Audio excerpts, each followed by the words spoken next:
नमस्कार विद्यार्थी मित्रांनो तसेच पालक। मी doctor Vishal Khadse, Leelamadhav medical guidance centre Nashik.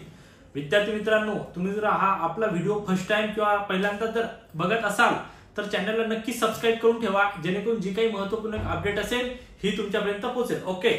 आणि जर तुम्हाला आमच्या फ्री व्हॉट्सअप ग्रुपमध्ये जॉईन व्हायचं असेल तर डिस्क्रिप्शन मध्ये लिंक दिलेली आहे, तिथे सुद्धा तुम्ही जॉईन करू शकता, जेणेकरून जी काही महत्त्वाची अपडेट आम्ही टाकू ही तुमच्यापर्यंत पोहोचेल। ओके। सर्वांना महत्त्वाचं म्हणजे की आपण 3 ते जसा रिझल्ट लागला, रिझल्टच्या डे पासून आजपर्यंत मला थोडाही वेळ मिळालेला नाही। आज सुद्धा क्लायंटला 6 पर्यंतचाच टाइम दिला होता, त्यानंतर थोडा युट्यूबला व्हिडिओ टाकायला वेळ मिळाला। बऱ्याच विद्यार्थ्यांचे मेसेज कॉल सुद्धा आले, सर तुमची इन्फॉर्मेशन आमच्यापर्यंत आलेली नाहीये वगैरे वगैरे। तर सर्वांना माझं एकच सजेशन असेल की बघा, आतापर्यंत जे काही झालेलं असेल ते झालंय। ज्या विद्यार्थ्यांना स्कोर कमी आहे, जास्त आहे किंवा काही विद्यार्थ्यांना रिपीट करायचं असेल तरी ऍटलीस्ट तुम्ही पार्टिसिपेट तरी व्हा। ओके। तर बरोबर आहे, पार्टिसिपेट झालं तर काय, शेवटी जर तुमचा जो काही कट ऑफ आहे, जो काही मेरिट कमी झालं तर मेरिट जरी कमी गेलं तरी तुमचं ऍडमिशन ही 110% होत असतं। ओके। आता बघा, आता एमबीबीएस आणि बीएमएस जर आपण अनालायसिस जर केलं तर कट ऑफ किती कमी जाऊ शकतो आणि एसएमएलचं महत्व हे महाराष्ट्रामध्ये काय आहे यावर बघू। बरोबर आहे। आता मी सुद्धा यावरती आधी व्हिडिओ टाकले होते आणि बऱ्याच तुम्ही महाराष्ट्रामध्ये बघितलं असेल की सगळीकडे चर्चा होती की महाराष्ट्रामध्ये जो काही कट ऑफ आहे हा 100 ते 150 मार्कांनी कमी होणार आहे। ओके। 100% तुम्ही हा एक अनालायसिस केलेला होता। ओके। तर जे काही अनालायसिस केलेले होते काही चुकीचं नाहीये, तेवढा तुमचा कट ऑफ कमी जाणारच आहे। तरी सुद्धा तसा आपण विचार केला तर जो आपला ऑल इंडिया रँक आहे तो ऑल इंडिया रँक हा खूप जास्त आहे। जर कंपेअर केलं तर महाराष्ट्रातल्या विद्यार्थ्यांना जास्त स्कोर नाहीये, मग जो ऑल इंडिया रँक आहे तो हाय का आहे? तर बघा, कोणत्या तरी स्टेटमध्ये जसं यूपी असेल किंवा जसं राजस्थान कोटा या ठिकाणी किंवा साऊथ असेल, या ठिकाणी खूप जास्त विद्यार्थ्यांना स्कोर हा चांगला आलेला आहे। बरोबर, पेपर त्यांना सोपा गेलेला आहे। त्याच्यामुळे आपल्या विद्यार्थ्यांचा जो आहे तो जो रँक ऑल इंडिया रँक आहे तो एकदम इझी, म्हणजे जो रँक आहे तो एकदम हाय गेलेला आहे। ओके। तर विद्यार्थी पालक घाबरले की एवढा हाय कसा काय गेलेला आहे, काय बरेच विद्यार्थ्यांचे कॉल मेसेज आणि एवढं वेटिंग आहे ऑफिसला की मी सुद्धा एक वेळ सकाळी बसलो तर संध्याकाळी एकदम विद्यार्थ्यांना चर्चा आपल्याला करावी लागते। बाकी ठिकाणी लोक तुम्हाला एक ग्रुप करून सर्व डिस्कशन वगैरे, पण आम्ही असं नाही। जे काही क्लेरिफाय असेल, एक स्टुडंट असेल, सर्वांना वेळ देऊनच, कारण की पालक हा एक नाशिक मधलाच नाही तर बाहेर 200, 300, 400 किलोमीटर वरून येतो आणि पालक एवढ्या दुरून जर येतो तर त्याचं समाधान होत नसेल तर त्याला कुठेतरी खंत वाटते। त्याच्यामुळे आम्ही जेवढा वेळ ते घेतील, एक तर 10 मिनिटं, 20 मिनिटं, 25 मिनिटं, त्यांचं जोपर्यंत समाधान होत नाही तोपर्यंत आम्ही सर्व गोष्टी त्यांच्या क्लेरिफाय करतो आणि त्यानंतर ते काउन्सिलिंग साठी ऍग्री होतात। कारण की आले लगेच काउन्सिलिंग करा, फीस भरा आणि नंतर प्रोसिजर सांगू असं नाही। तुम्हाला वाटलं, तुम्ही या ऑफिसला आल्यानंतर सर्व डिस्कशन केल्यानंतर तुम्हाला योग्य वाटलं, त्यानंतर काय होईल तुमच्या स्कोरनुसार, ऑल इंडिया रँक नुसार, तुमच्या स्टेट मेरिट लिस्ट नुसार, या सर्व गोष्टी करून आम्ही सर्व डिस्कशन करून तुमचं ऍडमिशन हे आपण करून देत असतो। ओके। आणि काउन्सिलिंगला जॉईन केल्यानंतर तर तुम्हाला माहितच आहे आपली काउन्सिलिंग ही सर्वांपेक्षा वेगळी आहे। आपल्यामध्ये तुम्ही ऑफलाईनचा अर्थ असा की तुमचा फॉर्म भरण्यापासून तुमचं ऍडमिशन होण्यापर्यंत जी काही प्रवेश प्रक्रिया आहे ती सर्व ऑलमोस्ट आम्ही करतो, कारण आमचं प्रोफेशनल जे आहे हे काउन्सिलिंगचं आहे। अदर ठिकाणी तुम्ही गेला तुम्हाला डायरेक्ट ऍडमिशन करण्याला तुम्हाला हे डायव्हर्ट केलं जातं, डायरेक्ट ऍडमिशन करा, एमबीबीएस होणार नाही असं नाही, पेमेंट द्या, बुकिंग करा वगैरे, पण इथं असं नाहीये। तुमचं ऍडमिशन फर्स्ट प्रेफरन्स हा काउन्सिलिंग मधून होतो की नाही आम्ही याला जास्त महत्व देतो। काउन्सिलिंग मधून जर तुमचं ऍडमिशन होत असेल तर तुम्हाला डायरेक्ट ऍडमिशन घेण्याची गरज नाहीये, डीम्ड कॉलेजला जाण्याची गरज नाहीये। ह्या सर्व गोष्टी ह्या अनालायसिस करूनच सर्व आम्ही विद्यार्थ्यांना आणि पालकांना सांगत असतो। ओके।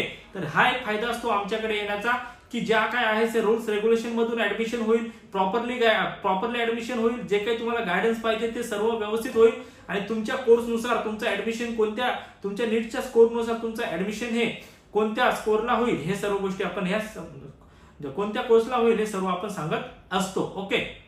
आता बऱ्याच विद्यार्थ्यांचा प्रश्न असतो की बीएमएस करायचं का बीडीएस करायचा। आता आमच्याजवळ जेव्हा विद्यार्थी येतो, सर आता तुम्ही सांगा आम्हाला की बीडीएस करू का बीएमएस करू, काय ऑप्शन आहे, काय बेटर आहे। तर सर्वांना मग त्या पद्धतीने आपलं जे काही करिअर गायडन्स आहे त्या पद्धतीने सुद्धा आपण करतो। काय मार्गदर्शन करायला पाहिजे, कुठल्या याला पुढे स्कोप आहे, कोण एमडी करू शकतं, कोण एमएस करू शकतं, कोणाला फक्त 1 ऑप्शन आहे, कोणाला मोर दॅन ऑप्शन, या सर्व गोष्टी आणि व्यवस्थितरित्या ह्या विद्यार्थ्यांपर्यंत आणि पालकांपर्यंत चांगल्या पद्धतीने त्यांना एक्सप्लेन करून आपण सांगतो।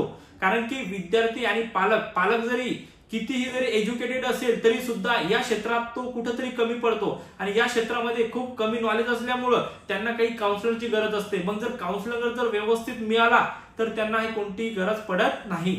तर ते एकमेव नाव म्हणजे एकदम लीला माधव एज्युकेअर हे एक असं विश्वसनीय नाव आहे की इथं तुम्ही जो विश्वास ठेवला तो विश्वास सुद्धा जपला जातो. ओके, तर यामध्ये ज्यांना काउन्सिलिंग जॉईन करायची असेल खाली डिस्क्रिप्शन मध्ये नंबर आहेत, सर्व लिंक आहे, नंबरवर जाऊन कॉन्टॅक्ट करा आणि खाली दिलेल्या ऑफिसच्या ऍड्रेसवर तुम्ही व्हिजिट सुद्धा करू शकता किंवा जर ऑफिसला व्हिजिट करायचं असेल तर सुद्धा ऑफिसला व्हिजिट करू शकता.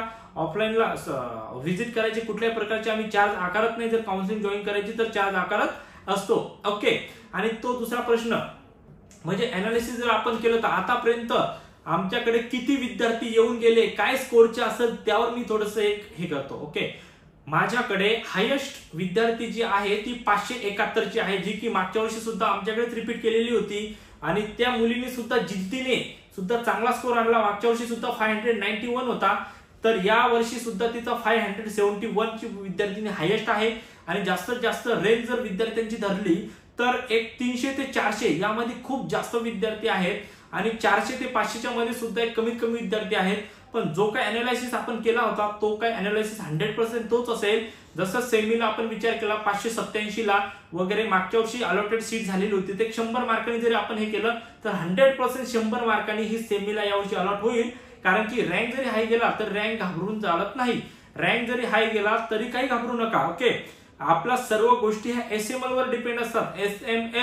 एसएमएल म्हणजे state merit list. Okay, state merit list कधी येते, जेव्हा की महाराष्ट्रामध्ये रजिस्ट्रेशन होतात सीईटीसीला, त्यानंतर 8 ते 10 दिवसात एसएमएल येते. ओके, आणि एसएमएल वर सर्व गोष्टी ह्या खूप काही क्लेरिफाय होत असतात. कारण आपलं कॉम्पिटिशन हे महाराष्ट्रातल्या विद्यार्थ्यांसोबत आहे, जे की बाहेरच्या विद्यार्थ्यांसोबत नाही.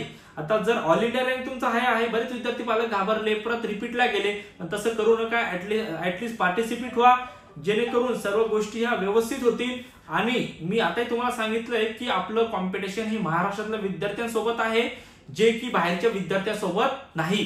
तर महाराष्ट्रामध्ये काय आहे, एसएमएल स्टेट मेरिट लिस्ट, तुमच्या कॅटेगरीमध्ये विद्यार्थी तुमच्यापेक्षा किती पुढे आहेत ह्या सर्व गोष्टी क्लेरिफाय ह्या एसएमएल आल्याशिवाय होणार नाहीत. ओके, आता सेफ स्कोर म्हणजे तुमचा कमीत कमी एसएमएल जर तुमचा एक 8000च्या आसपास किंवा 8000च्या आत जर तुमचा एसएमएल असेल तर सेमी गव्हर्नमेंट तुम्हाला 100% मिळेल. ओके, आता ऑल इंडिया रँकचा जर विचार केला तर एक कमीत कमी 98,000 किंवा 95,000च्या आसपास जर तुमचा जो ऑल इंडिया रँक असेल, ओके, तरी सुद्धा तुम्हाला इंडियामध्ये सीट मिळण्याचे चान्सेस खूप जास्त असतात.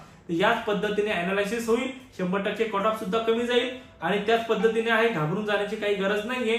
व्यवस्थित जो काही आपण सांगितलं होता 100 मार्कांनी वगैरे तेवढाच कट ऑफ हा एमबीबीएस ला कमी जाईल. बीएमएस ला सुद्धा एक जर आपण विचार केला तर एक 290-280च्या आसपास एक लास्ट मोमेंट पर्यंत शेवटचा जो राऊंड असतो त्या राऊंड पर्यंत सीट अलॉट होण्याचे चान्सेस खूप जास्त आहेत.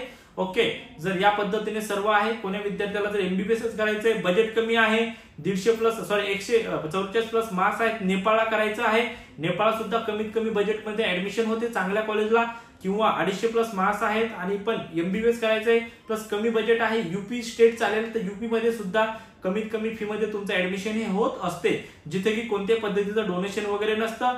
जी काही फीस आहे त्या फीसवर तुमचं ऍडमिशन हे होत असतं. या पद्धतीने सर्व काउन्सिलिंग होते.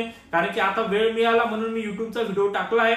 तसंच जर तुम्हाला नवीन व्हिडिओ म्हणजे हे करायचे असेल, जर नोटिफिकेशन तुमच्यापर्यंत पोहोचवायचे असेल तर चॅनलला नक्की सबस्क्राईब करून ठेवा, म्हणजे नवीन नवीन जे काही व्हिडिओ असतील ते तुमच्यापर्यंत पोहोचतील. ओके, आतापर्यंत जर तुम्ही चॅनलला सबस्क्राईब केलं नसेल तर चॅनलला सबस्क्राईब करा. आणि जे तुमचे मित्र परिवारामध्ये मित्र असतील, क्लासमेट असतील, जे नीटची तयारी करत होते किंवा ज्या विद्यार्थ्यांनी नीट दिले, ऍडमिशन घ्यायचंय, अशा विद्यार्थ्यांपर्यंत हा व्हिडिओ पाठवा, म्हणजे जेणेकरून त्यांना या व्हिडिओचा बेनिफिट होईल. ओके, आता वेळ मिळाला म्हणून आपण युट्यूबला व्हिडिओ टाकलाय. 1-2 दिवसात जसा वेळ मिळाला तशी जी काही महत्वाची इन्फॉर्मेशन असेल ती तुमच्यापर्यंत मी नक्की पोहोचवेल. जर खरंच व्हिडिओ महत्त्वाचा वाटला असेल तर एक वेळ चॅनलला सबस्क्राईब करा. ओके, आता भेटूया आपण नेक्स्ट व्हिडिओमध्ये. थँक्यू, धन्यवाद.